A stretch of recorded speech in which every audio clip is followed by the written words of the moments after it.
When I first arrived in beautiful Zimbabwe, it was difficult to understand that 35% of the population is HIV positive. It really wasn't until I was invited to the homes of people that I started to understand the human toll of the epidemic.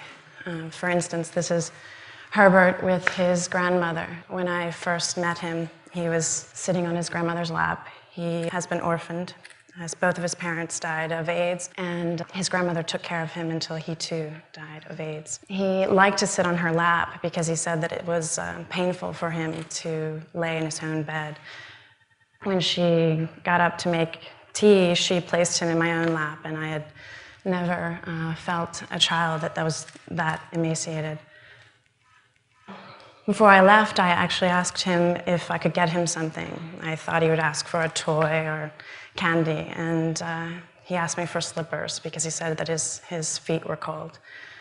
This is Joyce, who's in this picture 21, single mother, HIV positive. I photographed her before and after the birth of her beautiful baby girl, Isa. And I was last week walking on Lafayette Street, Manhattan, and got a call from a woman who I didn't know, but she called to tell me that Joyce had passed away at the age of 23. Joyce's mother is now taking care of her daughter, like so many other Zimbabwean children who've been orphaned by the epidemic. So a few of the stories, but with every picture there are individuals who have full lives and stories that deserve to be told.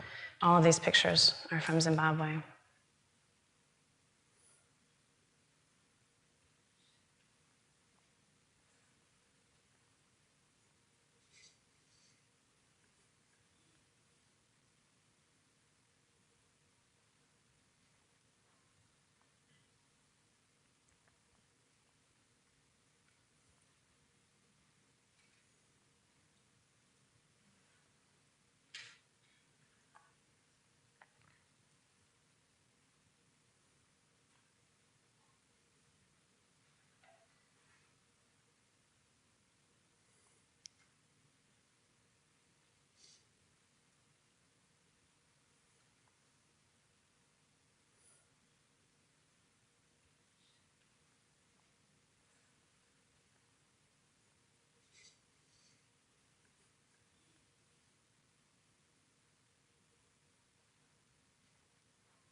Kristen, would you just take one more minute just to tell your own story of how you got to Africa?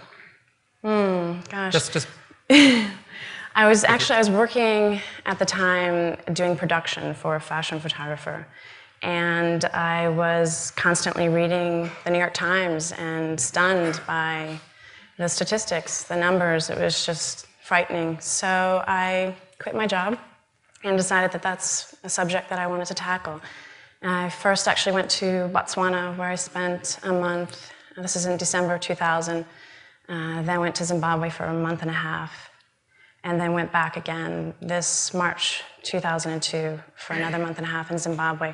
That's an amazing story. Thank you. Thanks for the opportunity to share.